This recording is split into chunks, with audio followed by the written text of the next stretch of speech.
Bien, Talmidín, Talmidot, hermanas, hermanos, que el Señor les bendiga en esta hora. Damos gracias, Señor, por estar una vez más junto a ustedes para estudiar hoy el libro de Bamidbar o libro de Números, ¿ya? Y este viene siendo ya la penúltima clase porque la próxima semana ya comenzamos con el libro de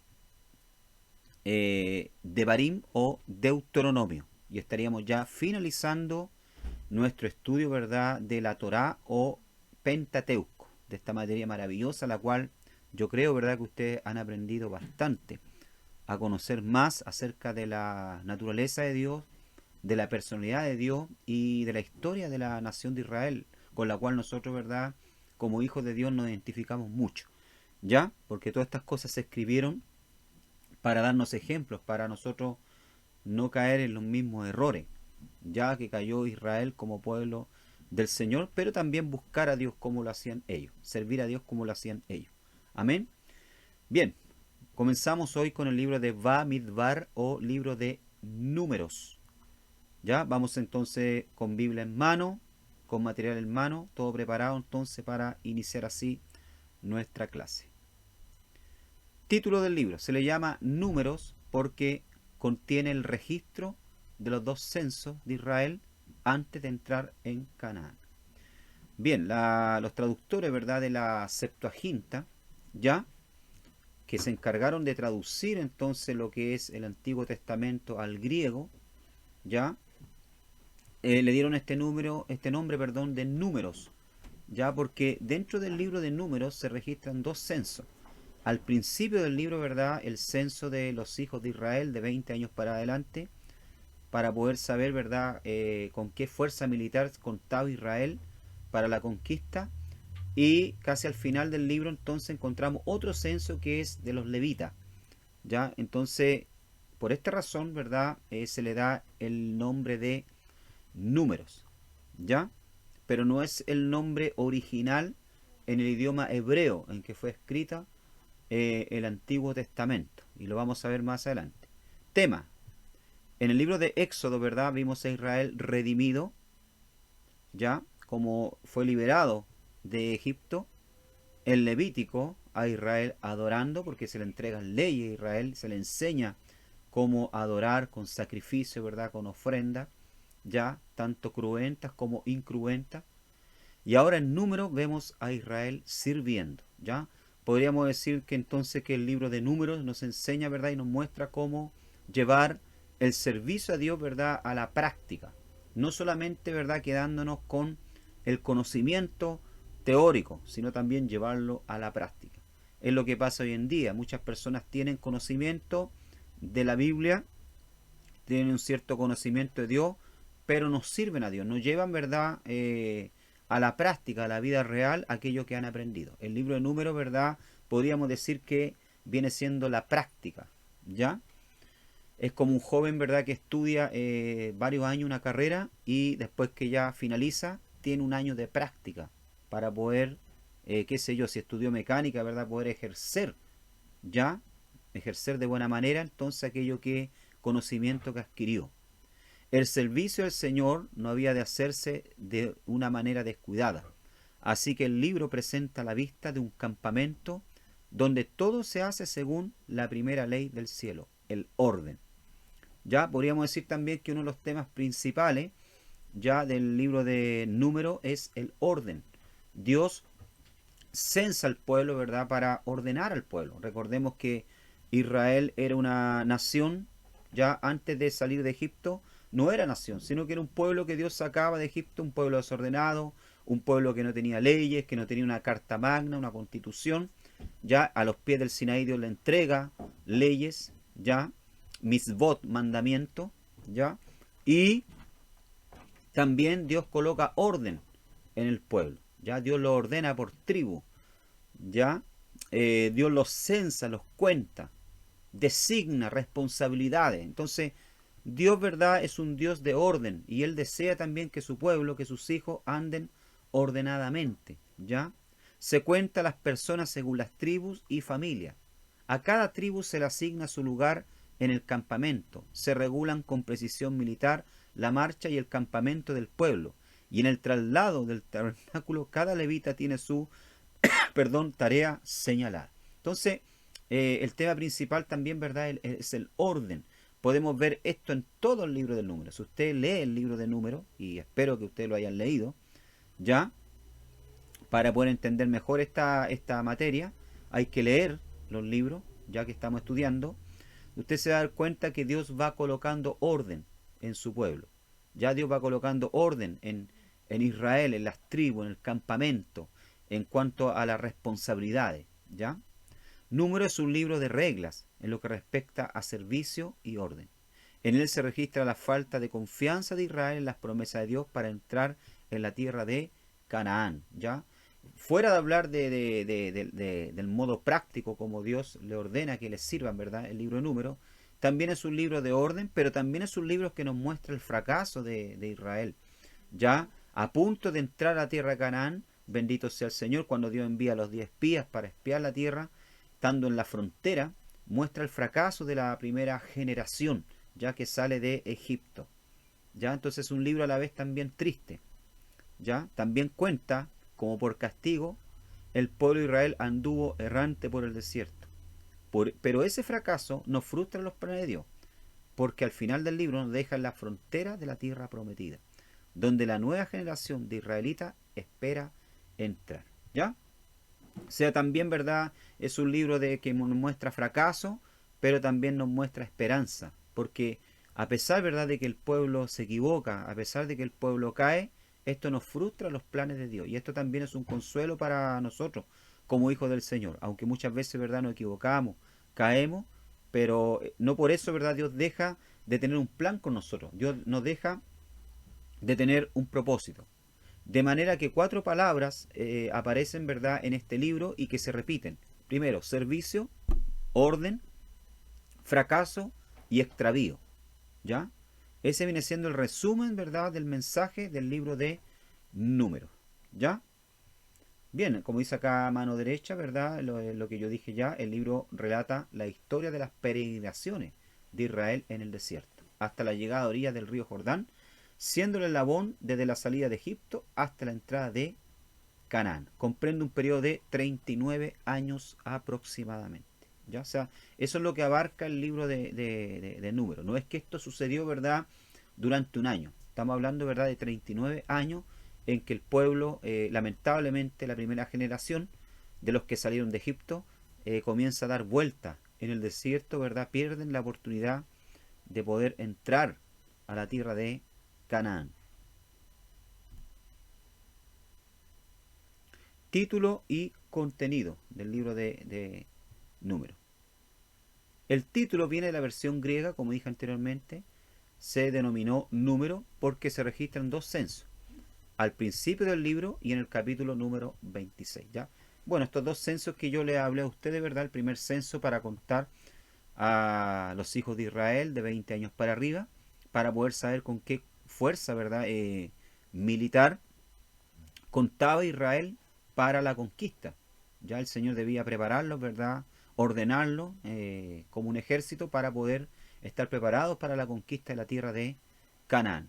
¿Ya? Y también en el capítulo 26 el Señor manda hacer, ¿verdad?, un censo de los hijos de Leví, que son los sacerdotes, los encargados ya de la área espiritual de la nación. ¿Ya? Sin embargo, uno de los títulos hebreos es Ve Midbar, que quiere decir en el desierto.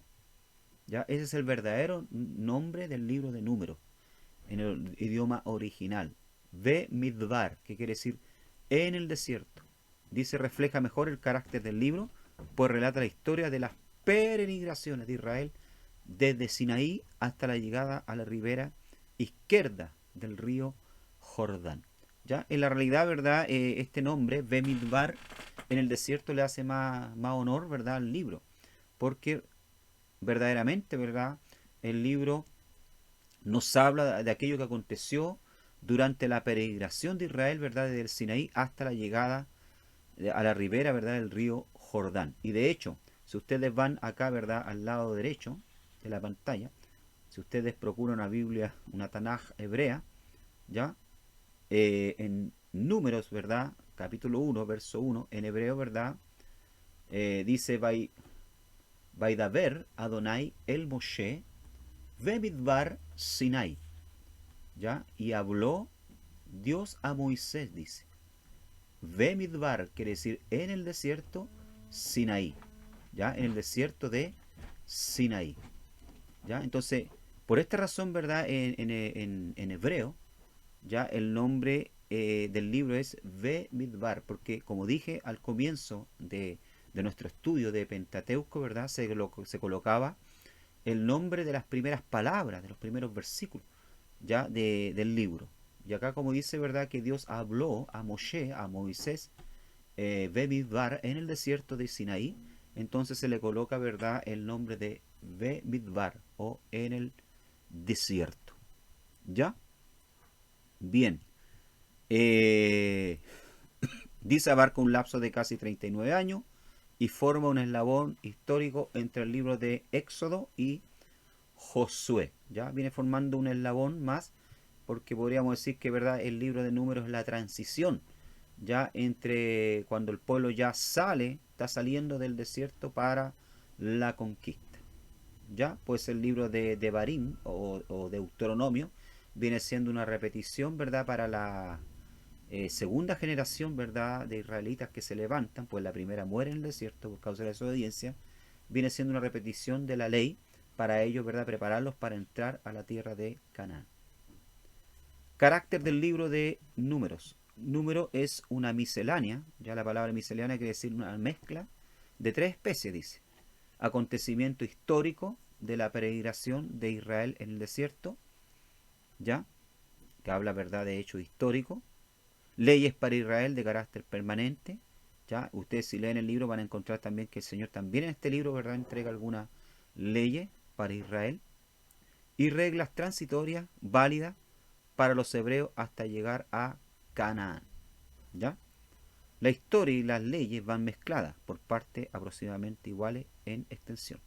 Las exigencias de las situaciones vividas daban origen a nuevas leyes. Ya conforme se iban dando las situaciones, ya el Señor iba entregando entonces nuevas leyes, ya de lo que se debía hacer o no hacer.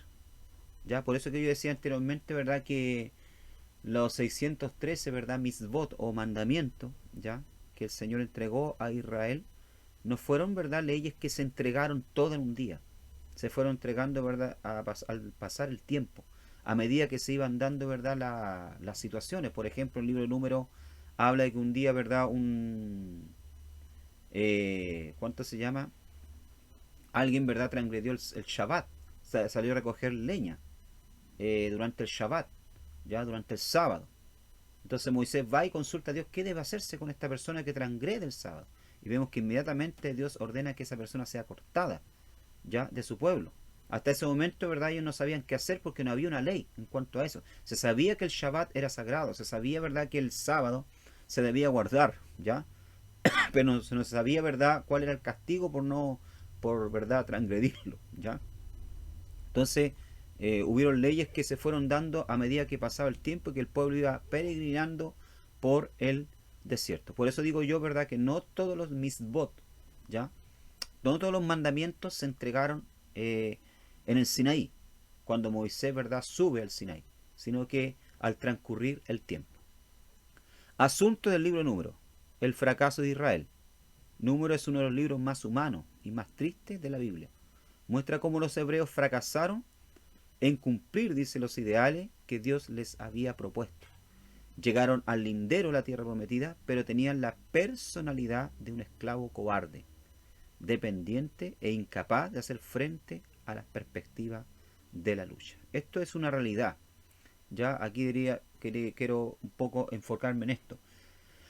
Si bien, verdad, el gran Moisés había sacado a Israel de Egipto, ya no había conseguido, verdad, sacar su corazón de Egipto. Ya seguían teniendo, verdad, ansias por volver allá y seguían, verdad, teniendo la mentalidad y la actitud, verdad, de un esclavo. Ya vemos en el libro de Números, verdad, que durante más de 10 veces se quejan, ya durante su peregrinaje. Se quejan, ¿verdad?, por falta de comida, se quejan por falta de agua, etcétera. Ya siempre están hablando de querer volver atrás, de volver a Egipto, porque en Egipto era mejor. ¿Ya? Era un pueblo que a pesar de todas las maravillas que vio, ¿verdad?, seguía teniendo un carácter de esclavo. Y esto se debe también, ¿verdad?, a la cantidad de años que ellos tuvieron, 400 años, ¿verdad?, esclavos en Egipto, haciendo paja, ladrillo, ¿verdad?, ya para las construcciones del faraón. Entonces, vuelvo a repetir, si bien es cierto, Dios físicamente, a través de Moisés, había conseguido sacarlos de la esclavitud, pero no había conseguido, ¿verdad?, sacar del corazón, ¿verdad?, de ellos Egipto. Seguían, ¿verdad?, pensando en Egipto y seguían teniendo la mentalidad de un esclavo. Por lo tanto, Dios tenía que prepararlos, Dios tenía que trabajar en la vida de ellos. Y justamente el desierto era el lugar propicio, ¿verdad?, para trabajar, endurecerlos, ¿verdad?, y prepararlos para la guerra. Si bien la primera generación se rebeló, ¿verdad?, y no consiguió este objetivo, la segunda generación sí lo consiguió, ¿verdad? Se hicieron duros, eh, fueron preparados. Podemos decir que número, ¿verdad?, viene siendo el servicio militar de Dios, donde Dios los prepara, donde Dios lo endurece, donde Dios los capacita para sufrir, ¿verdad? Bendito sea el nombre del Señor, para estar preparado para la guerra, para la conquista. ¿Ya? A veces Dios también a nosotros nos lleva a desiertos de la vida, ¿ya? Donde trata con nosotros, trata con nuestro carácter, donde muchas veces estamos solos, no tenemos compañía, nos sentimos solos, pasamos por pruebas. Dios nos lleva a desiertos, a lugares desolados, ya para poder trabajar nuestras vidas, para poder prepararnos para la conquista, ¿ya? Dice, perdieron la poca fe que habían tenido y quisieron volver a Egipto. Desde allí comenzaron sus peregrinaciones que duraron 38 años. Sin embargo, Números solo relata detalladamente la historia del primer año y la del último, pues en los años intermedios de apostasía no aconteció nada de valor religioso permanente. Ya estamos en la página número 29. El libro de Números, ¿verdad?, es una historia trágica de la falta de fe, quejas, murmuraciones, deslealtad y rebelión. Bueno, es lo que yo estaba hablándole hace poco a ustedes. Esto es lo que registra el libro de Números. ¿Ya? Es una historia trágica, porque estando a punto, ¿verdad?, de recibir la bendición, de alcanzarla, ellos fallan por falta de fe, por quejas, por murmuraciones, por deslealtad y rebelión. Tenemos que cuidarnos, ¿verdad?, de estas cosas nosotros como hijos del Señor, de la falta de fe, de confianza en Dios. Ya tenemos que cuidarnos de las quejas, de vivir quejándonos. Ya a veces encontramos cristianos que se quejan por todo. Ya tienen una casa, tienen alimento en la mesa, tienen, qué sé yo, ropa o calzado, están con su familia con salud y viven quejándose, murmurando. Otros son desleales, ¿verdad?, con el Señor, ya, por cualquier cosa ya abandonan la iglesia, por cualquier cosa ya no quieren trabajar más para el Señor, no quieren servir a Dios, siendo que Dios ha sido fiel. Y también, ¿verdad?, encontramos muchas veces rebelión, personas, ¿verdad?, que se rebelan en contra de Dios porque Dios no les da lo que ellos quieren, porque Dios no hace las cosas como ellos quieren. ¿Ya? Entonces, es verdad lo que dice la escritura, ¿verdad? Podemos ver que todas estas cosas se escribieron, como dice, ¿verdad?, el apóstol Pablo, para ejemplo de nosotros, para que nosotros no caigamos en semejante, ¿verdad?, desobediencia, rebeldía. Como consecuencia, casi toda la generación que había presenciado las maravillas de la liberación de Egipto pereció en el desierto, sin entrar en la tierra prometida. Ya, lo que yo le decía antes, ¿verdad? La primera generación que salió de Egipto, entonces muere toda en el desierto. Ya, imagínense que ellos eran 1 millón casi de personas, 600.000 hombres sin contar mujeres y niños. Toda aquella, ¿verdad?, primera generación de adultos, ya, falleció en el desierto. Solamente 3 hombres, entre ellos Moisés, Josué y Caleb, sobrevivieron hasta el fin del relato del libro. Y solamente los 3, Josué y Caleb, dice, entraron en Canaán. Vemos que hasta el propio, ¿verdad?, gran Moisés, en este libro número, ¿verdad?, falla. ¿Ya? Falla, no glorifica a Dios en un momento de rebeldía de Israel, ¿verdad?, que se rebelan contra Dios. Hasta el gran Moisés, ¿verdad?, falla, pierde los estribos, pierde el control, ya no obedece a Dios, no hace lo que Dios le manda hacer, que hablar a la peña, ¿verdad? El va y la golpea, entonces también pierde la oportunidad de poder entrar a la tierra de Canaán, ¿ya? Excepto Josué y Caleb entran a la tierra prometida. En cambio, dice, Dios levantó una nueva generación de hebreos, instruidos en las leyes divinas y preparados para la conquista de Canaán. La vida salvaje e incierta del peregrinaje en el desierto desarrolló en ellos una personalidad distinta del hombre esclavo. Se acostumbraron a la dureza, a soportar la escasez de la comida y de agua, al peligro continuo de un ataque repentino en los pueblos del desierto. Al terminar el libro, los israelitas habían llegado a la ribera del Jordán y estaban preparados para tomar posesión de Canaán. Ojo con esto es importante. Dice, se acostumbraron a la dureza, a soportar la escasez de la comida y de agua, el peligro continuo. Aquí Dios lo estaba, ¿verdad?, preparándolo a ellos. Ya el desierto, ¿verdad?, como dije anteriormente, era el servicio militar. Ojo con esto porque a veces Dios nos hace pasar por dureza, por escasez. ¿Ya? A veces nos hace vivir con lo justo. A veces Dios permite, ¿verdad?, ataque contra nuestras personas, ¿verdad?, contra nuestras vidas, contra nuestra familia. ¿Por qué? Porque Dios nos está preparando, ¿ya? Para que no tengamos la mentalidad de un esclavo, sino de un conquistador, de hombres y mujeres, ¿verdad?, de fe.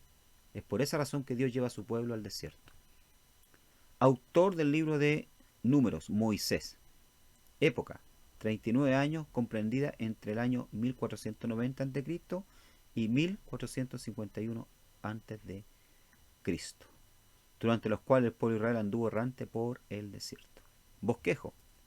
Dividimos el libro de Números según los viajes principales de Israel.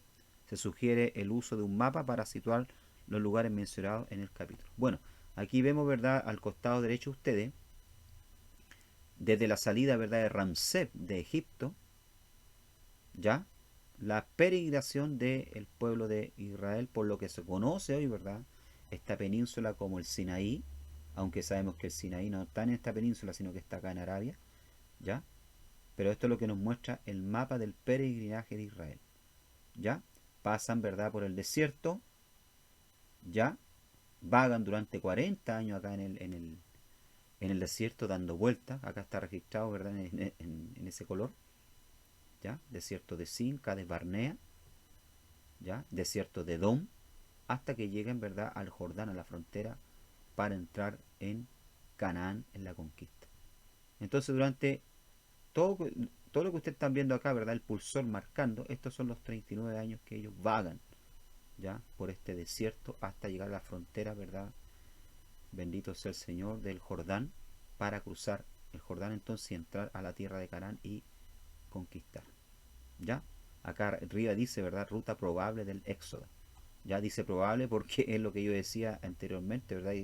De que se dice, ¿verdad?, que el Sinaí estaba acá, pero sabemos que realmente el Sinaí no está en esta península, sino que está acá en Arabia, ¿ya? Pero esta es la peregrinación, ¿verdad?, de Israel por el desierto a los 39 años.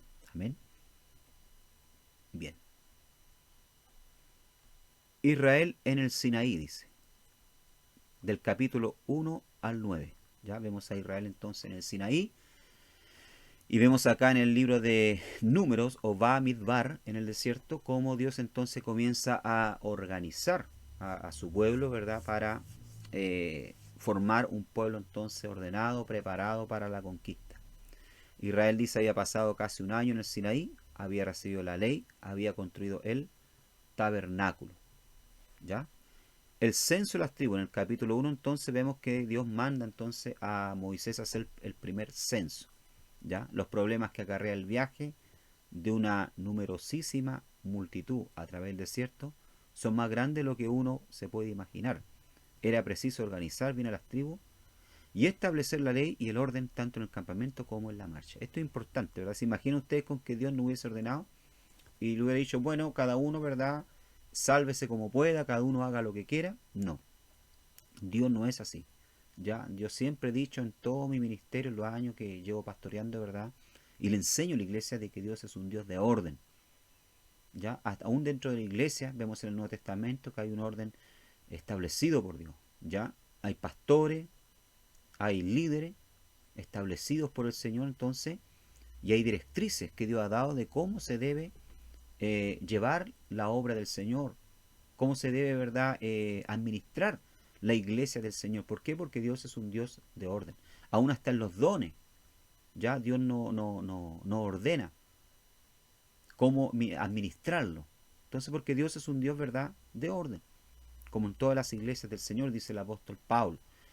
Y aquí cuanto más, ¿verdad?, nos da el ejemplo, nos muestra que Dios tenía que organizar entonces a su pueblo para que su pueblo, ¿verdad?, fuese un ejército disciplinado, ordenado, a pesar de que ellos andaban en el desierto, pero necesitaban de orden para poder también subsistir, para poder hacerle frente a las otras tribus, ¿ya?, que existían en el desierto, a sus enemigos. Entonces, por lo tanto, Dios determina realizar un censo. El primer paso para organizar a Israel era tomar un censo. ¿Por qué se realizó el censo? Los israelitas iban a conquistar a Canaán y era necesario alistarlos y organizarlos para la guerra. El servicio militar en Israel era obligatorio, casi sin excepciones, desde los 20 años para arriba. ¿Ya? O sea, de 20 años para arriba entonces debían ser censados y debían hacer el servicio militar. ¿Ya? Los más jóvenes. El censo de las 12 tribus arrojó la cifra de 603.550 hombres de guerra, sin incluir a los levitas. ¿Ya? O sea, había 603.550 hombres listos para la guerra, sin contar niños y mujeres, y por supuesto tampoco la tribu de Leví, que era la tribu sacerdotal. ¿Ya? Por sus funciones sagradas en el santuario, los levitas eran eximidos del servicio militar. ¿Ya? Por las funciones sagradas, ¿verdad?, que ellos tenían de preocuparse del santuario, del tabernáculo, ¿verdad? Entonces ellos quedan eximidos del servicio militar. Constituían una guardia especial para el tabernáculo. No se los contaba a partir de los 20 años de edad, sino de un mes para arriba. Ojo con esto porque más adelante voy a comentar el por qué. ¿Por qué esta diferencia, verdad? ¿Por qué a los israelitas, ¿verdad?, común, que no pertenecían a la tribu de Leví, pero que sin embargo eran contados para la guerra, ¿verdad?, se les contaba de los 20 años de edad para arriba? ¿Ya? ¿Y por qué a los levitas de un mes para arriba? ¿Por qué esta diferencia? Porque a uno se le contaba de una edad para arriba y al otro de otra. ¿Ya? El segundo censo, hecho al terminar el peregrinaje en el desierto, nos da una cifra un poco menor de del primer censo. ¿Ya? Si nos fijamos, ¿verdad?, en el primer censo que Dios manda a Moisés a hacer, ya a los pies del Sinaí, da un total de 603.550 israelitas listos para la guerra. Pero casi al final del libro, ¿verdad?, hay un segundo censo. ¿Ya? Hay un segundo censo donde muere la primera generación, ¿verdad?, y queda viva la segunda generación ya presto a entrar a la tierra de Canaán. Y encontramos, ¿verdad?, otra cifra totalmente diferente, menos que la primera, pero muy poco, ¿ya? Muy poco. Yo saqué el cálculo en el segundo censo, en números 2651, ¿verdad?, nos da una cifra de 601.730 israelitas. ¿Ya? Mientras que el primer censo, que lo encontramos en el capítulo 1, encontramos 603.550 israelitas, hombres listos para la guerra. ¿Ya? O sea, habían bajado, ¿verdad?, menos en el segundo censo, menos que en el primero. Pero era muy poco, eran 1820 y menos soldados que en el primer censo. ¿Ya? Ahora, ¿por qué pasa esto? Porque, como les dije, ¿verdad?, yo lo estaba preparando y el mismo rigor del desierto podría haber hecho, ¿verdad?, con que hubieran menguado un poco, ¿verdad?, la cantidad de hombres para el servicio militar. Lo cual indica que los rigores del viaje en el desierto y la disciplina divina impedían a Israel seguir creciendo numéricamente como había crecido en Egipto. Ya recuerden ustedes que ellos estaban en el desierto. Bueno, aquí vemos una organización entonces del campamento y vemos cuántos israelitas, ¿verdad?, o soldados listos para la guerra tenían cada tribu. La tribu de Dan tenía 62.700, Neftalí 53.400, Isaacar 54.400, Judá 74.600, Zabulón 57.400, Simeón 59.300, Rubén 46.500, Gad 45.650, Manasé 32.200, Efraín 40.500 y Benjamín 35.400, Aser 41.500. Acá vemos también, ¿verdad?, los levitas, que si bien es cierto, ¿verdad?, estaban eximidos del servicio militar, pero también fueron censados, ¿ya? Tenemos los hijos, ¿verdad?, de Aarón, ¿ya?, de la tribu de Leví, los meraritas, que eran 6.200, los coatitas, 8.600, y los gersonitas, 7.500, ¿ya?, encargados del tabernáculo, ¿ya? Bien. Bien, aquí hay algo que yo quisiera destacar, ¿verdad? Un comentario de comentarista judío, ¿verdad? Rashi, en cuanto a por qué Dios, ¿verdad?, se da el tiempo de contar a cada uno y por qué Dios se preocupa de que esto quede registrado. ¿Cuál es la razón? ¿Ya? Dice en Números capítulo 1, verso 1, habló Jehová a Moisés en el desierto de Sinaí, en el tabernáculo de reunión, en el día primero del mes segundo, en el segundo año de su salida de Egipto, diciendo, ¿ya? Entonces, esta es una orden que Dios da, ¿ya? Toma el censo de toda la congregación de los hijos de Israel por tu familia, por las casas de sus padres, con la cuenta de los nombres, todos los varones por sus cabezas. Mire que Dios se da, ¿verdad?, el trabajo de pedirle a Moisés que haga un censo, ¿verdad?, de los hijos de Israel por familia, por las casas de sus padres, ¿ya?, con la cuenta de los nombres, todos los varones por sus cabezas. O sea, nadie tenía que quedar fuera de este censo. Todos debían ser contados uno por uno, ¿ya? Y esto, uno se pregunta, ¿verdad?, ¿por qué Dios se da este trabajo, ¿verdad?, dejar esto escrito, ¿ya? Y de que Moisés haga este trabajo. La Torá, ¿verdad?, señala que Dios se reveló a Moisés en el desierto de Sinaí para enseñarnos que la persona debe convertirse a sí misma en un desierto, es decir, ser humilde, para que la Torá pueda vivir en ella. Adonai no puede llenar un vaso que está lleno de sí mismo. Lo primero, Dios, ¿verdad?, se revela a Moisés y al pueblo en el desierto. Lo primero. Ahora, ¿por qué en un desierto? Es como dice acá, ¿verdad?, para enseñarnos que la persona debe convertirse a sí misma en un desierto. Es decir, ser humilde. Porque el desierto, ¿verdad?, no tiene nada de qué van a gloriarse, hermano. ¿Qué es lo que usted encuentra en el desierto? ¿A quién le gusta ir al desierto? ¿Ya? ¿A qué predicador le gusta predicar en el desierto? Donde no hay nadie, donde no hay mucha gente.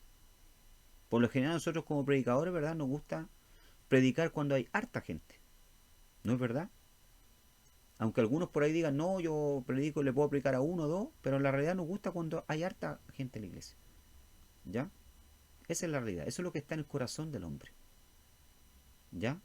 No nos gusta estar en el desierto porque en el desierto Dios trata con nosotros. En el desierto nadie nos conoce. En el desierto, ¿verdad?, es un lugar de soledad. Pero Dios habla con Moisés en el desierto para enseñarnos que las personas deben convertirse a sí mismas en un desierto. Es decir, ser humilde. ¿Ya? Porque el desierto es un lugar de humildad, donde Dios, ¿verdad?, muchas veces nos humilla. ¿Ah? Donde Dios nos quebranta. Y para que la Torá pueda vivir en ella, Adonai no puede llevar un vaso que está lleno de sí mismo. O sea, nuestro corazón tiene que estar como un desierto, vacío, para poder ser llenado por Dios, con su palabra, con su revelación. ¿Por qué? Porque cuando el vaso está muy lleno, ¿ya? Cuando el vaso está muy lleno, lleno de conocimiento, lleno de sí mismo, lleno de ego, lleno de muchas cosas, ¿verdad?, Dios no puede llenarlo. Ustedes se preguntarán, ¿verdad?, muchas veces por qué Dios hace caer a muchos ministros. ¿Por qué Dios lo hace caer? ¿Por qué Dios lo hace pasar por una humillación? ¿Ya? A veces, ¿verdad?, nos preguntamos por qué Dios permitió que el ministro fulano cayese en pecado, cayese en esta vergüenza. ¿Ah? Es porque Dios tenía que llevarlo a un desierto, es porque Dios tenía que vaciarlo. Porque están tan llenos de sí mismos, están tan llenos de ego, ¿verdad?, de que creen, ¿verdad?, que pueden todo, que saben todo y que nadie más puede enseñarle nada, que Dios tiene que vaciarlo, como un desierto, dejarlos vacíos, para volver nuevamente, ¿verdad?, a llenarlos de su gloria, de su presencia, para hacerlos dependientes de Él. El desierto, ¿verdad?, el desierto es un lugar que depende del cielo, depende de la lluvia para poder florecer, porque por sí solo no puede crear nada. Lo mismo pasa con nuestras vidas. No podemos crear nada, no podemos hacer nada si no viene del cielo, si no viene de Dios. Todo viene de Él. Entonces lo primero que aprendemos acá, ¿verdad?, es que Dios habla con Moisés, ¿dónde? En el desierto. ¿Ya? Y no es necesario a veces pasar por el desierto, como dije anteriormente, para, y tenemos que convertir un desierto muchas veces, ¿verdad?, para aprender lo que es la humildad. ¿Ya? Y para que Dios pueda llenarnos de su presencia, de su palabra. ¿Ya? Dios lo manda entonces a tomar un censo de toda la congregación. ¿Ya? No excluye a nadie. Dios no le dice, ¿verdad? Cuenta solamente a la familia tanto porque es una familia acomodada, ¿verdad? Y los otros no. Dios no hace diferencia. Cuando el pueblo de Israel ve que Dios no ahorró versículos para contarlo y recordar los nombres de sus antepasados, se siente reconfortado. Por el hecho de recordar los nombres en detalle, le comprueba el amor que Dios tiene por él. Ya, o sea, aquí Dios nos enseña algo maravilloso, que para Dios todas las personas son importantes, todo el pueblo. Dios mandó a hacer a Moisés, ¿verdad?, un censo de toda la congregación, de todos los hijos de Israel, sean ricos, pobres, sean príncipes, ¿ya? O no, todos eran importantes para el Señor. Y esto es una enseñanza para nosotros. Dentro de la congregación, ¿verdad?, todos los nombres, todas las personas, ¿verdad?, son hijos de Dios. Y son, ¿verdad?, personas importantes para el Señor. No debemos hacer acepción de personas. ¿Ya? Todos son importantes. Tanto el que diezma como el que no diezma, el que, ¿verdad?, puede ayudar como el que no puede ayudar, todos son importantes, todos son hijos del Señor. Por eso Dios manda a tomar el censo de toda la congregación. ¿Ya? Dice acá, ¿verdad?, Números capítulo 1, verso 3, de 20 años arriba, todos los que pueden salir a la guerra en Israel, los contraéis tú y Aarón por sus ejércitos. ¿Ya? O sea, debe contar, ¿verdad?, a todos los israelitas de 20 años para arriba, para salir a la guerra. ¿Ya? O sea, aquellos que estuviesen, ¿verdad?, capacitados para hacer la guerra. Pero cuando manda a contar, ¿verdad?, aquí está la diferencia que yo le hice ver al comienzo de este estudio. Cuando manda a censar a los levitas, en el capítulo 3, cuenta a los hijos de Leví por sus casas paternas, por sus familias, contarás todo varón de un mes para arriba. Cuando los manda a contar para la guerra, amado hermano, ¿ya?, le pide, ¿verdad?, que los cuente de 20 años para arriba. Pero cuando se trata de los hijos de Leví, los manda a contar de un mes para arriba. ¿Por qué esa diferencia? Dice acá con respecto a por qué la tribu de Leví fue censada por separado y a partir del mes de edad, a diferencia del resto del pueblo, que fue contado a partir de los 20 años, podemos decir que la Torá quiso brindar un honor especial a los miembros de la tribu de Leví, tal como lo dice Rashi en su comentario, porque la legión personal del rey es digna de ser contada aparte. Dado que la tribu de Leví tiene un grado de santidad distinto que el resto del pueblo, fue censado a partir del mes de vida para demostrar que desde el momento mismo en que nacen, se incorporan a la legión del rey, tal como lo dijeron los sabios que cuando nació Leví. ¿Ya? O sea, ¿por qué los manda a contar del mes para arriba y no de los 20 años para arriba como con el pueblo, a la tribu de Leví? Porque ellos son consagrados desde el vientre.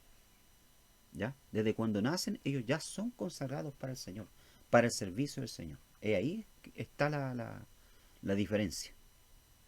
¿Ya?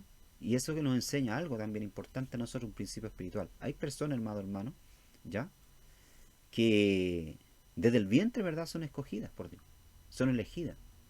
Vienen, ¿verdad?, para este mundo, ¿verdad?, no sé, voy a usar una palabra, ¿verdad?, que no me gusta mucho, ¿verdad?, pero predestinada, con un propósito. ¿Ya? Lo vemos en el libro de Jeremías, cuando Dios le dice a Jeremías, antes que naciese te conocí y te di por profeta a las naciones. Jeremías ya desde el vientre venía predestinado para ser profeta, un naví.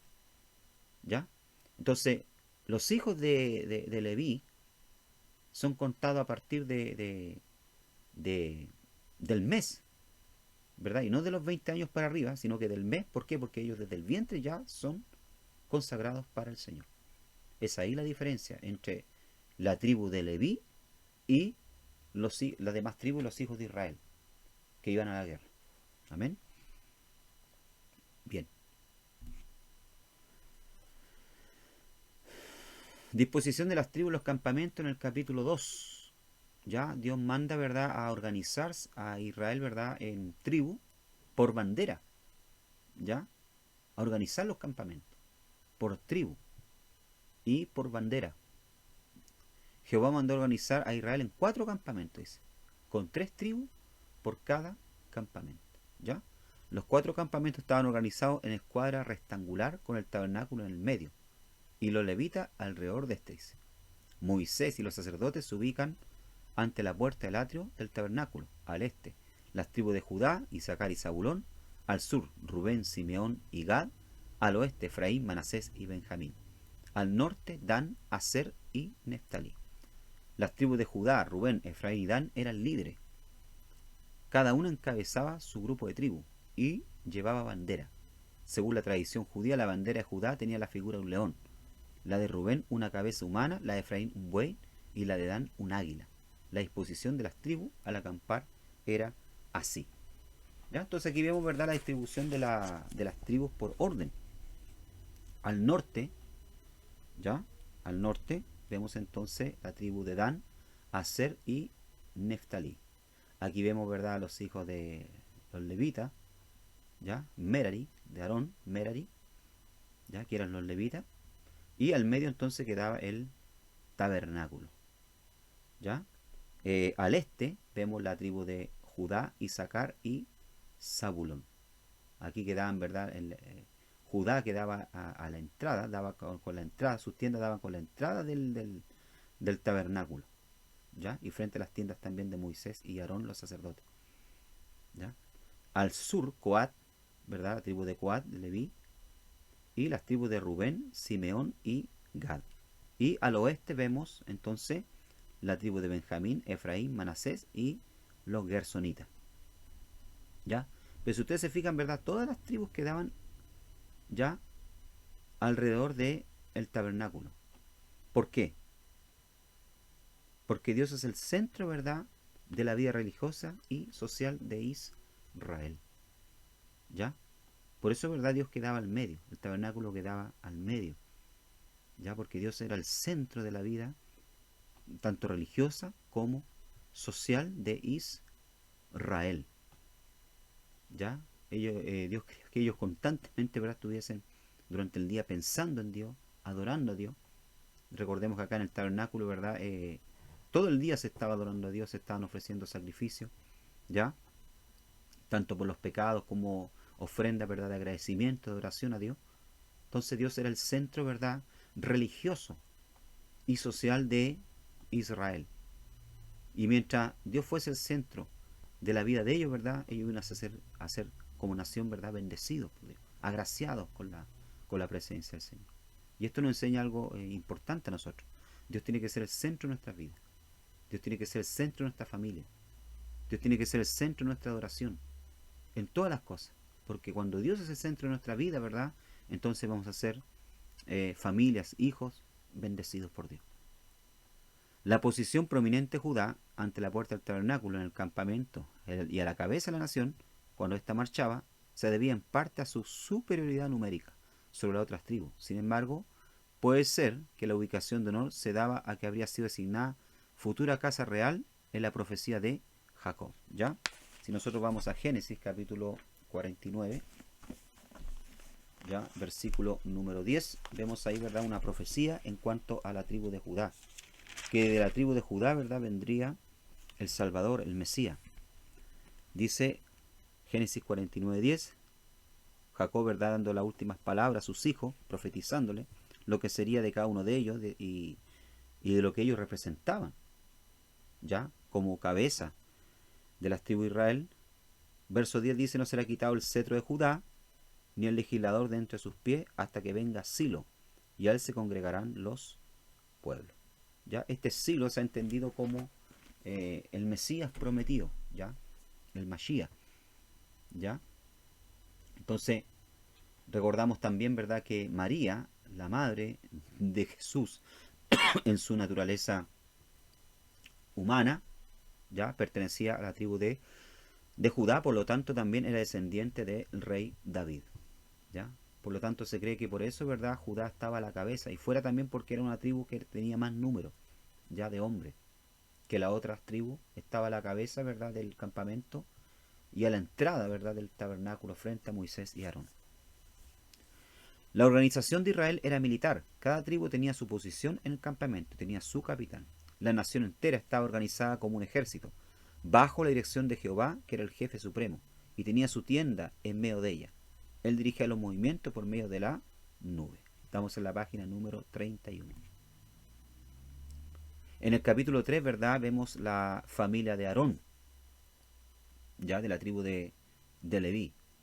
La familia de Aarón, ¿verdad?, descendiente de los coatitas o coat, era la familia sacerdotal.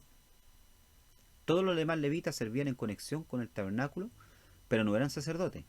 Ya, esto hay que aclararlo, ¿verdad? No todos en la tribu de Leví, ¿verdad?, eran sacerdotes, pero trabajaban dentro del tabernáculo. La expresión los sacerdotes, los levitas, encontrado más adelante en el Pentateuco, ¿ya?, significa los sacerdotes levíticos. No quiere decir que todos los levitas eran sacerdotes, sino que todos los sacerdotes eran descendientes de Leví.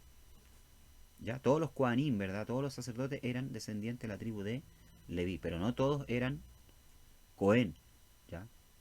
O sea, que entraban al lugar santísimo y ministraban, ¿verdad?, los sacrificios. Los levitas fueron contados no como guerreros, sino como adoradores. Cada hijo de Leví fue encargado con la responsabilidad de ciertas partes del tabernáculo. Como dije anteriormente, ¿verdad?, en Números capítulo 3, verso 14 al 39, vemos que los levitas, ¿verdad?, fueron contados, pero no como guerreros. No hacían parte, ¿verdad?, del ejército de Israel, sino como adoradores. Como hombres, ¿verdad?, apartados para el servicio del Señor. Amén. ¿Ya? Pero no como vuelvo a repetir, ¿verdad?, como, ¿cuánto se llama? Guerrero, ¿ya? Sino que estaban apartados para el servicio del Señor. Y los descendientes de Leví, ¿verdad?, los gersonitas, la tribu de Gerson, cada uno tenía, ¿verdad?, tanto de Gerson como de Coat y de Merari, cada uno tenía su responsabilidad, ¿ya? Los gersonitas, ¿verdad?, o la tribu de Gerson, ¿ya?, de Leví, todas las cortinas las cubiertas del tabernáculo y del atrio, salvo el velo que envolvía el arca.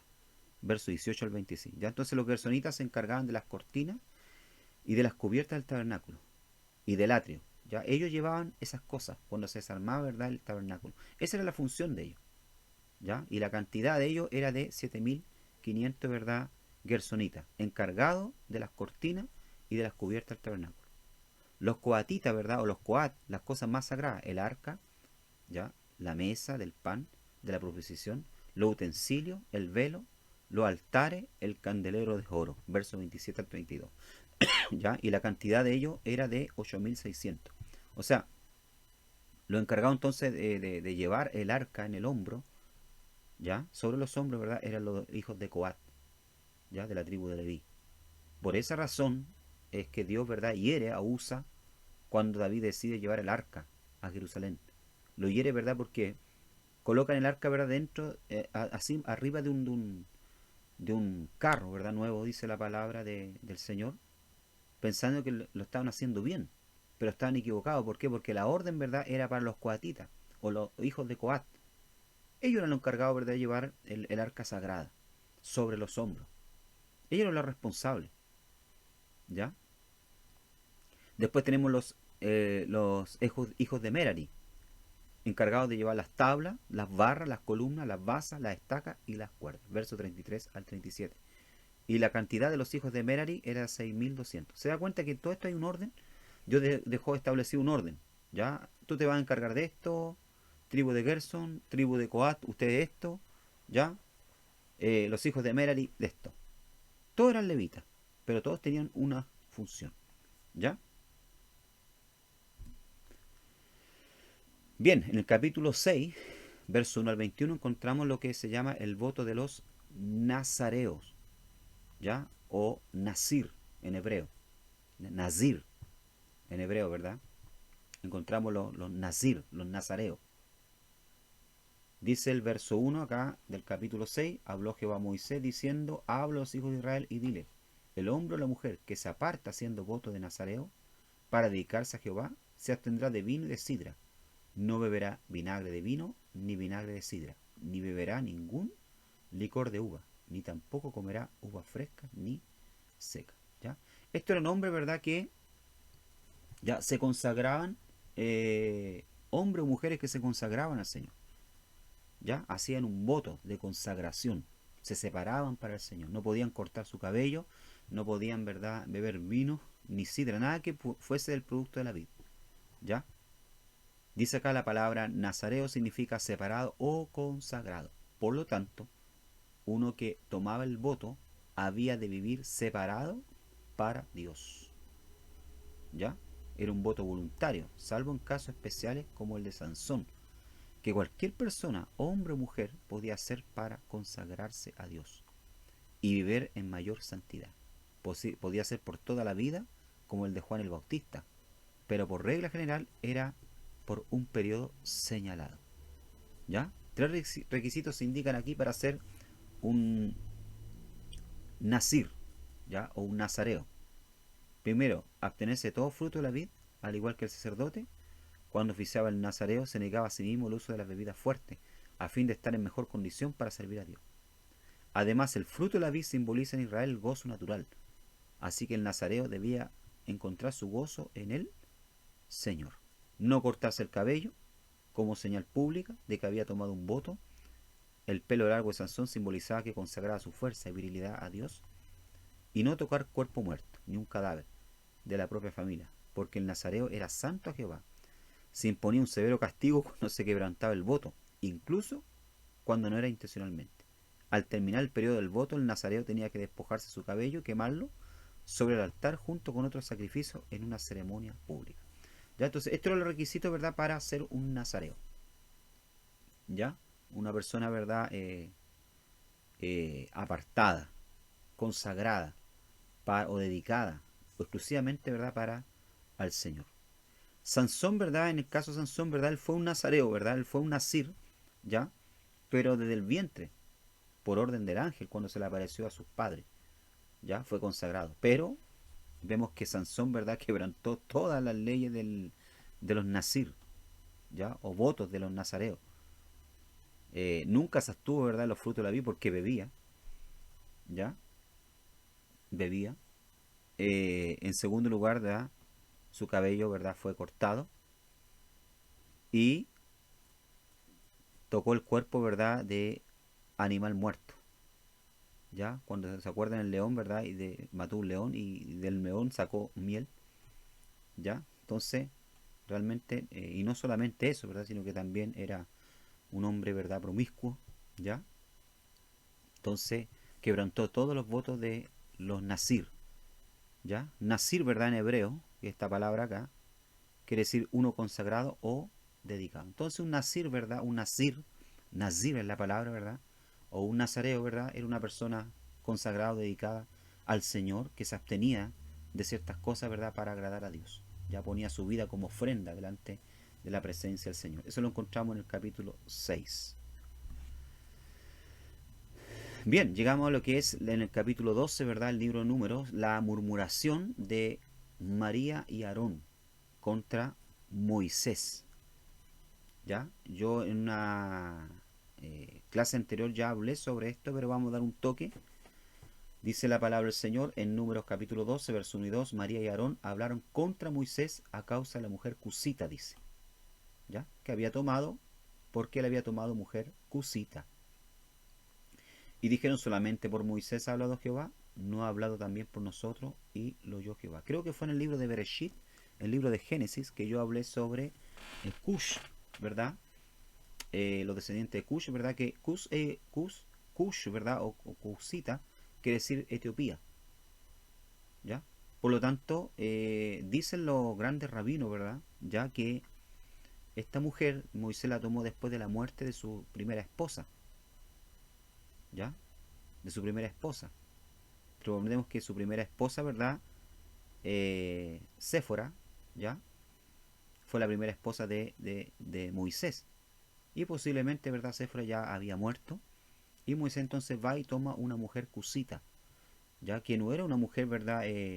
Israelí, ya era de otra nación, de Etiopía, que posiblemente había, había salido también de Egipto junto con los esclavos, ya, o junto con su familia, pero había abrazado, ¿verdad?, la fe de Israel, del Dios de Israel. Entonces, la mujer cusita, ¿verdad? O cus, quiere decir la palabra cus, ¿verdad? Cusita quiere decir eh, mujer, ¿verdad?, de piel oscura, ¿ya? Y de hecho las mujeres, ¿verdad?, de Etiopía eran de piel oscura. Por lo tanto, ¿verdad?, la crítica, hermano, era grave porque, y hasta discriminatoria, ¿verdad? Porque María y Aarón, ¿verdad?, estaban criticando a Moisés porque había tomado, ¿verdad?, una mujer, ¿verdad?, de color, ¿ya? Pero la crítica no era por esto, causa esto aquí. El problema era, ¿verdad?, la envidia que tenía principalmente, ¿verdad?, María por el cargo que Moisés tenía, ¿verdad? Y la posición que Moisés tenía delante del pueblo y delante de Dios. ¿Ya? Esa era la verdadera causa, lo vemos en el versículo 2. ¿Ya? Dice acá, la murmuración descrita en números son 8. ¿Ya? O sea, 8 veces, ¿verdad? El pueblo de Israel murmura contra sus líderes, Moisés y Aarón. Comienza en esta sección con quejas en los extremos del campamento, luego lamento en el campamento mismo y finalmente críticas por los líderes más fidedignos. Aarón y María, cada vez se destaca a Moisés como el intercesor abnegado. Ya, o sea, una de las últimas graves murmuraciones, ¿verdad?, es la de Aarón y María contra su propio hermano Moisés. Pero si ustedes analizan el libro de números, ¿verdad?, y cuentan, son 10 o sea, perdón, son 8 las murmuraciones. ¿Ya? Es bastante desagradable para un líder encontrar deslealtad entre sus seguidores, pero gravísimo cuando los desleales son los subalternos, más allegados a él. Ya, o sea, este aquí es terrible, ¿verdad? Cuando usted tiene personas de confianza y descubre, ¿verdad?, que esas personas de confianza, esos líderes de confianza, ¿verdad?, hablan de usted, lo traicionan, ¿verdad? Fue lo que pasó acá con Moisés. Se indica que María fue la intrigadora de la crítica, pues solo ella fue castigada. Si vemos en número 12, 10, ¿verdad?, vemos que Dios, ¿verdad?, la castiga a María por murmurar contra Moisés, haciendo que su cuerpo, ¿verdad?, se llene de lepra. ¿Ya? Y castiga solamente a María y no a Aarón. ¿Por qué? Porque fue ella la intrigadora de todo este asunto. ¿Ya? Vemos también acá la debilidad de carácter de Aarón. Aarón, si bien es cierto, ¿verdad?, era un sacerdote, un cohen, ya, escogido por Dios, pero era un hombre débil de carácter, que se dejaba influenciar fácilmente. Lo vemos cuando el pueblo, ¿verdad?, lo le pide, ¿verdad?, que fabrique un becerro, ¿ya?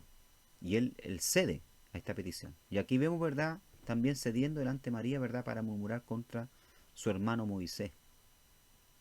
¿Ya? Aunque María y Aarón hablaron contra Moisés a causa de la mujer extranjera con quien él se había casado, el motivo verdadero se encuentra en 12:2. No estaban contentos con ocupar el segundo lugar en Israel, igual que muchos perturbadores. Olvidaron que Dios lo escuchaba. Moisés era muy humilde y no se defendió. Estaba tan ocupado sirviendo a Dios que no prestó atención a los ataques contra sí mismo. Siempre se manifestó celoso por defender el honor de Jehová, pero dejaba que Dios vindicara la causa suya. Primero Jehová habló en el tabernáculo a Aarón y María, indicándoles que Moisés era superior a todos los otros profetas, dice. Ya, aquí el que defiende entonces a Moisés, ¿verdad? Moisés no se defiende, ¿ya? Sino que Dios mismo los llama a estos tres personajes, ¿verdad?, a la puerta del tabernáculo y reprende a María y a Aarón por causa de esta murmuración que ellos habían hecho, ¿verdad?, contra su siervo Moisés, ¿ya? Y es el propio Dios aclara, ¿verdad?, que Moisés, ¿verdad?, ocupa un lugar especial porque Dios hablaba con Moisés, dice la palabra del Señor, cara a cara, ¿ya? No hablaba por visiones como con los otros profetas o por sueños, sino que Dios hablaba, ¿verdad?, íntimamente con él. No es que Moisés, ¿verdad?, veía la cara de Dios, porque nadie ha visto, ¿verdad?, cómo es Dios. Pero Dios hablaba de forma audible con Moisés, ¿ya? Esa era la diferencia. Y era porque Dios lo había escogido. No porque Moisés, ¿verdad?, hubiese algo mejor o superior. Es porque Dios lo había escogido. ¿Ya? Entonces Dios deja claro esto delante de María y Aarón, ¿verdad? Y castiga a María por causa de esta murmuración, dejándola leprosa. El gran caudillo, dice, era fiel en toda la casa de Jehová. O sea, en gobernar la nación. La nación, Dios no habló por medio de visiones o sueños como habla a otros profetas, sino que le habló cara a cara, es decir, con intimidad, como un amigo habla al otro. ¿Ya? Y aquí el propio Dios que da testimonio que Moisés, ¿verdad?, era un hombre fiel en toda su casa. Que el Señor nos ayude a nosotros, ¿verdad?, a ser fieles. Que Dios pueda decir a nosotros, ¿verdad?, no, Él es fiel en mi casa. Él es fiel, ¿ya? Guardando mis mandamientos. Él es fiel sirviéndome. Página número 31. Bien, aquí en el capítulo 13 ya llegamos, ¿verdad?, a lo que es cuando Moisés envía entonces a estos 12, ¿verdad?, para espiar la tierra. ¿Ya? En el capítulo número 13. ¿Ya? Envía entonces a los espías, o perdón, 12 espías, ¿ya? Envía 12, sí, bien 12 dije, para espiar la tierra. Números capítulo 13, verso 1 al 3 dice, y Jehová habló a Moisés diciendo, envía tu hombre que reconozcan la tierra de Canaán, la cual yo doy a los hijos de Israel. De cada tribu de sus padres enviaréis un varón, cada uno príncipe entre ellos. Y Moisés los envió desde el desierto de Parán, conforme a la palabra de Jehová. Y todos aquellos varones eran príncipes de los hijos de Israel. Bien, al leer esto aquí, pareciera ser verdad de que la idea de enviar espías a ver la tierra, ¿verdad?, era de Dios. Pero la realidad en el libro de Deuteronomio, que vamos a ver la próxima semana, ¿verdad?, nos damos cuenta que fue el propio pueblo que le pidió a Moisés, ¿ya?, que enviase espías para ver si realmente la tierra era como Dios, ¿verdad?, decía. Si realmente fluía leche y miel, cuál era la fuerza, ¿verdad?, de los pueblos que vivían ahí. Entonces, vemos que Dios permite. Ahora usted se preguntará por qué Dios permitió si sabía la reacción del pueblo. Sabían que el pueblo iba a reaccionar mal, que querían, iban a sentir miedo, que iban a querer volver a Egipto. ¿Por qué Dios permite? Porque Dios quería revelar lo que estaba en el corazón de ellos. Hay ciertas cosas, ¿verdad?, que Dios nos deja hacer para que nosotros nos demos cuenta de nuestro error y de lo que está en nuestro corazón, de la maldad que está en nuestro corazón. ¿Ya?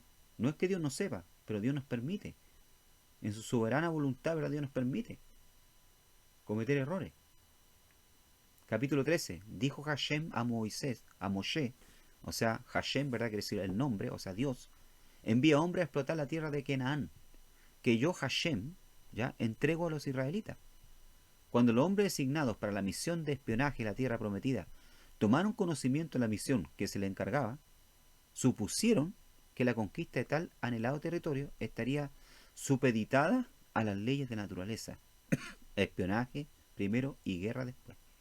Y por eso al retornar de su expedición llegaron a la conclusión de que la conquista sería imposible, pues el pueblo que entonces la habitaba era más fuerte que ellos.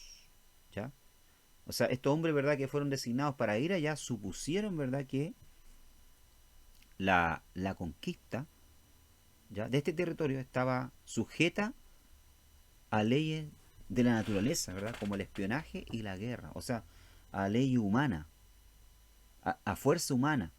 Pero se equivocaron, porque la conquista, ¿verdad?, de la tierra de Canaán no iba a estar sujeta a fuerza humana, a capacidad humana, sino, ¿verdad?, al poder de Dios. Y esto lo vemos en la primera conquista, ¿verdad?, de la ciudad de Jericó. Ahí no hubo una intervención humana. No hubo intervención. Ahí no hubo, ¿verdad?, israelita colocando dinamita en los muros, derribando los muros mediante un misil. No, ahí fue el propio Dios que derribó los muros de Jericó. Por lo tanto, ¿qué es lo que le está enseñando Dios a Israel con esto? Que la conquista de la tierra de Canaán no estaba sujeta a capacidad humana. ¿Ya? No estaba sujeta, ¿verdad?, a leyes naturales, como el espionaje. Les vuelvo a repetir, Dios les permitió a ellos ir a la tierra para dar a conocer lo que estaba en el corazón de ellos. Dios sabía cuál iba a ser la reacción de ellos. ¿Ya? Y la idea de espiar la tierra no fue ni de Moisés ni de Dios, fue el propio pueblo. Vamos a ver en el libro de Deuteronomio después. Que ellos pidieron que se enviase espía para ver la tierra. ¿Y para qué querían ver la tierra? Si Dios les bastaba la palabra de Dios, de que la tierra era buena, fluía leche y miel, y de que iban a conquistarla pronto, se acabó. Pero ellos no tuvieron emuná, ellos no tuvieron fe. Sin embargo, no comprendieron el significado de la frase, la tierra que yo, Hashem, o Dios, entrego a los israelitas, la cual significa que el éxito de la empresa ya estaba garantizado desde lo alto. Miren, Dios ya le había dicho a ellos, la tierra que yo, Hashem, o sea, yo el Señor, le entrego. O sea, Dios se la había entregado. ¿Qué es lo que tiene que hacer usted cuando alguien le dice, este auto es tuyo, aquí está la llave? Subirse y manejar. Se lo entregaron, es suyo. ¿Ah? Pero usted no se va a poner a cuestionar, ¿verdad? ¿Y por qué me lo entregáis? ¿Y será que es mío? ¿Ah? No, usted no empieza a cuestionar, usted simplemente ocupa, ¿verdad?, lo que es suyo. Y si Dios le está diciendo a ellos, la tierra que yo, Hashem, les entrego, es porque la tierra ya era de ellos, no había para qué espiarla, ni ver, ¿verdad?, si realmente fluía leche y miel, si había gigantes, si no había. La cual significa que el éxito de la empresa ya estaba garantizado de lo alto. Él es quien entrega la tierra independientemente y trascendiendo del dictado de las leyes naturales. Acerca del complot de los espías para evitar el ingreso a la tierra prometida, 10 de los 12 espías se oponían al ingreso a la tierra prometida y persuadieron al pueblo con un informe subjetivo y lo sublevaron, dice, contra el liderazgo. Y Hashem, el nombre, o sea Dios, decidió castigarlo en consecuencia. ¿Ya? La falta de los espías consistió en haber ido un paso más allá de lo necesario. Al informe que debían presentar, ellos agregaron su opinión. No podremos contra aquel pueblo, dijeron, sin que nadie le hubiera preguntado su parecer. Ya, aquí, en esto consistió, ¿verdad?, el pecado de los espías. Primero, en dudar de las promesas de Dios, que Dios ya le había entregado a la tierra. Y en segundo, dar su opinión. ¿Ya? Dice, dieron un paso más allá de lo necesario. Al informe presentar, ellos agregaron su propia opinión. No, no vamos a poder explotar la tierra. Siendo que Dios no le estaba pidiendo la opinión de ellos. Dios simplemente los mandó, ¿ya? Y les permitió que ellos fueran a ver la tierra, para que se convencieran de lo que él estaba diciendo. Pero Dios no le pidió su opinión, ¿verdad?, en cuanto a si se podía o no podía, ¿verdad?, conquistar la tierra. Entonces, en esto consistió el pecado de ellos. Y por causa de esto, ¿verdad?, entonces, esta primera generación no pudo entrar a la tierra prometida y murieron en el desierto. ¿Ya? Bien, finalmente, página 36. Estamos llegando entonces a lo que es la historia de Balaam. Este extraño, ¿verdad? No sé si llamarlo profeta, ¿ya? Que fue contratado por Balac para maldecir a Israel. Vemos número capítulo 22, versos 5 y 6. Por tanto envió mensajeros a Balaam, hijo de Beor, en Petor, que está junto al río en la tierra, a los hijos de su pueblo, para que lo llamasen, diciendo, un pueblo ha salido de Egipto, y aquí cubre la faz de la tierra, y habita delante de mí. Verso 6, ven pues ahora te ruego, maldíceme este pueblo, porque es más fuerte que yo. Quizá yo pueda herirlo y echarlo de la tierra, pues yo sé que el que tú bendigas será bendito, y el que tú maldigas será maldito. Entonces Balac, ¿verdad?, rey de Moab, envía a buscar a este, vamos a llamarlo profeta, ¿verdad?, para que maldiga a Israel, porque tenía miedo, ¿ya? Ya había escuchado, ¿verdad?, las hazañas de Israel, ¿verdad?, de cómo habían salido de Egipto, cómo habían vencido algunos pueblos, ¿verdad?, antes de entrar a Canaán, ¿ya? Y ahora se estaban acercando, ¿verdad?, a sus tierras, a su país. Entonces, ¿verdad?, él manda a llamar a este profeta, ¿verdad?, para que maldiga a Israel. Dice, el hecho de que un profeta nos enseña que Dios algunas veces revela su voluntad a personas que no eran israelitas, Melquisedec y Cornelio, ambos gentiles, servirán como otro ejemplo. ¿Ya? A veces Dios, ¿verdad? Nosotros nos preguntamos por qué Dios en este caso usó a Balaam si no era un israelita. No era un hombre, ¿verdad?, que temía a Dios, pero sí parece que tenía un cierto conocimiento de Dios. ¿Por qué Dios lo usa? Porque a veces Dios en su voluntad, ¿verdad?, se revela a personas que no hacen parte de su pueblo, ¿ya? Pero lo escoge para usarlo y para llevar a cabo, ¿verdad?, sus designios, sus propósitos. Es evidente que el pecado mayor de Balaam fue la codicia, segunda de Pedro 2.15. Ya vemos que en primera instancia, ¿verdad?, Dios le dice a Balaam, ¿verdad?, que no vaya, ¿verdad?, con Balac, ¿verdad?, para maldecir, Balac, ¿verdad?, a Israel. Pero Balaam insiste nuevamente cuando Balac, ¿verdad?, envía una segunda comisión, ¿verdad?, de gente más importante para pedirle y prometiéndole, ¿verdad?, que ¿cuánto se llama?, a engrandecer con riqueza, ¿verdad?, y con posición. Entonces Balac, ¿verdad?, va y nuevamente, ¿verdad?, y le consulta a Dios si puede ir.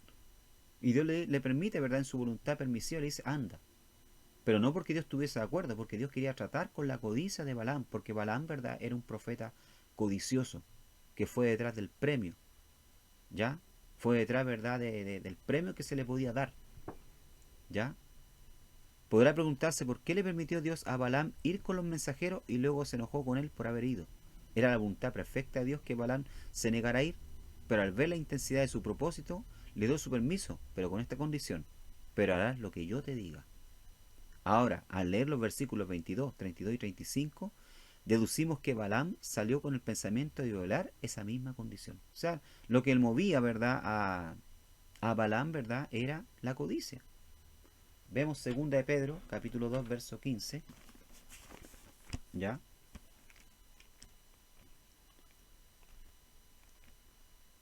Segunda de Pedro, capítulo 2, verso 15. Han dejado el camino recto y se han extraviado siguiendo el camino de Balaam, hijo de Beor, el cual amó el premio de la maldad. ¿Ya? O sea, lo que lo movía, ¿verdad?, a este falso profeta, ¿verdad?, era el dinero, era la plata, como a muchos hoy en día. ¿Ya? Los mueve la codicia, los mueve, ¿verdad?, la riqueza. El hacer la obra de Dios, pero por la riqueza, por el premio. ¿Ya? Y si no hay un premio de por medio, ¿verdad?, no se interesa. ¿Ya? No le importa. Entonces, esto es lo que movía, ¿verdad?, a Balaam. Dice, hasta aquí tenemos un relato del error de Balaam, el cual consistió en la creencia de que Dios no podía negarse a maldecir un pueblo tan pecaminoso como Israel. ¿Ya? Esto es lo que pensaba Balaam, ¿verdad? No, ¿cómo Dios no se va a negar? Por eso es que lo intentó tantas veces. Y Balac, ¿verdad?, el rey de Moab, también tenía esta idea de que Dios, ¿verdad?, de una u otra manera, ¿verdad?, podía maldecir a Israel, dar su permisión. Pero como dice, ¿verdad?, Dios a Balaam, ¿verdad?, cuando trata con él, Dios no es hombre para que se mienta, ni hijo de hombre para que se arrepienta. Dios habló una pura vez y le dijo que no maldijese al pueblo porque ese pueblo era bendito, era un pueblo bendito de Jehová. ¿Ya? Ahora en el capítulo 25 se presenta un relato de la doctrina de Balaam, que consistió en enseñar a Balac a corromper al pueblo tentándolo a la inmoralidad, puesto que no podía maldecirlo con hechicería. ¿Ya? Entonces vemos acá, ¿verdad?, que acá en el capítulo 22 él no consigue, ¿verdad?, maldecir a Israel porque Dios no se lo permite. Pero más adelante en el capítulo 25 Balaam, ¿verdad?, ¿ya?, le sugiere a Balac, rey de Moab, que invite entonces a los israelitas a una fiesta, ¿verdad?, pagana. A una fiesta pagana a fin de poder, ¿verdad?, corromperlo. Y en cierta manera, ¿verdad?, lo consigue. Lo vemos en el capítulo número 25. ¿Ya? Le enseñó a Balac, ¿verdad?, cómo corromper al pueblo del Señor. Y esto se repite en Apocalipsis capítulo 2, verso 14. Hace mención nuevamente sobre este pecado. Finalmente, ¿verdad?, en una de las guerras de Israel, ¿verdad?, la conquista de Israel, Balaam es muerto. ¿Ya? Por Israel. Página número 36. Aquí vemos, ¿verdad?, un comentario para terminar con respecto a Balaam. ¿Ya? Un comentario judío. Ya dice, usualmente Bilam, que en hebreo Balaam es Bilam, ¿verdad?, percibía a Dios por sus poderes de kisuf, en hebreo brujería. O sea, mire el pensamiento judío, mire lo que los rabinos, ¿verdad?, dicen de Balaam o Bilam. ¿Ya? Que Bilam, ¿verdad?, o Balaam no era un profeta, era un brujo. ¿Ya? Para los rabinos, ¿verdad?, judíos, Balaam era un brujo.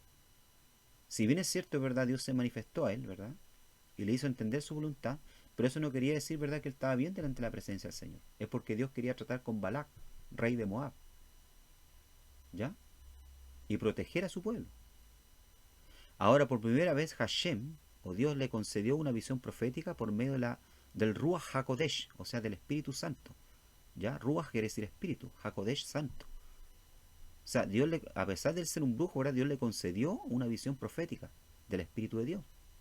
A pesar de que el impuro Bilam era digno de exaltación, Dios le concedió la visión profética en honor de la Kelá Israel.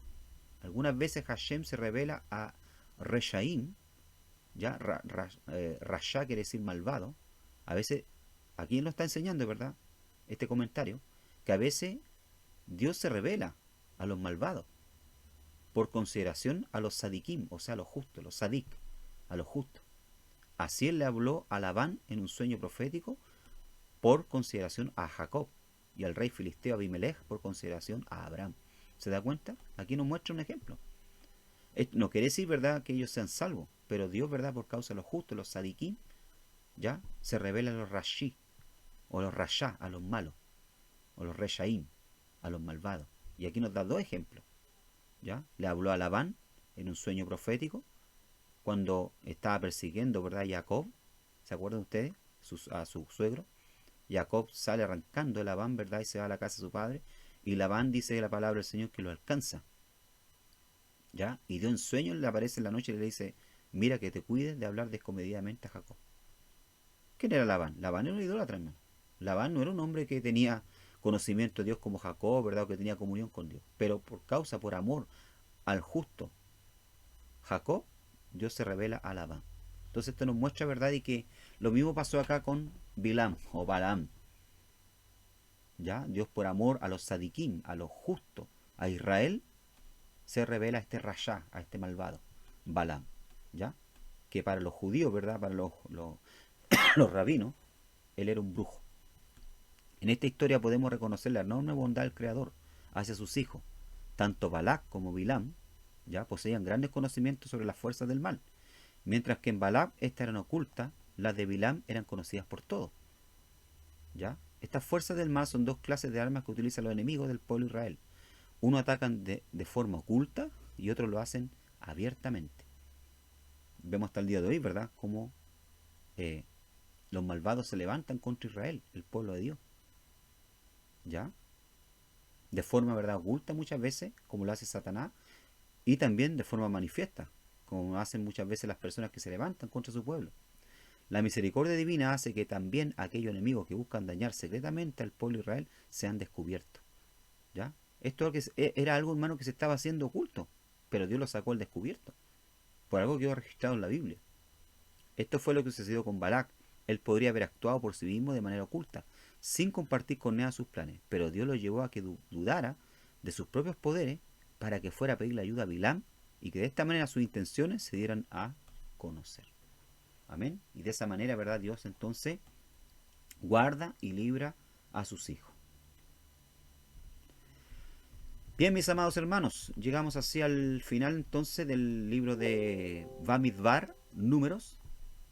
¿Ya? Es lógicamente que yo no puedo pasar, ¿verdad?, todo el libro, porque estaríamos acá horas y horas hablando, pero he pasado los puntos principales de lo que yo considero, ¿verdad?, que debemos tocar. Que el Señor les bendiga. Estudien, ¿verdad? Esta es la penúltima clase. Ya la próxima semana terminamos con el libro de Deuteronomio o de Barim, las palabras. Y estaremos ya entonces pasando a la prueba. Que el Señor les bendiga, que tengan una excelente y bendecida semana en el Señor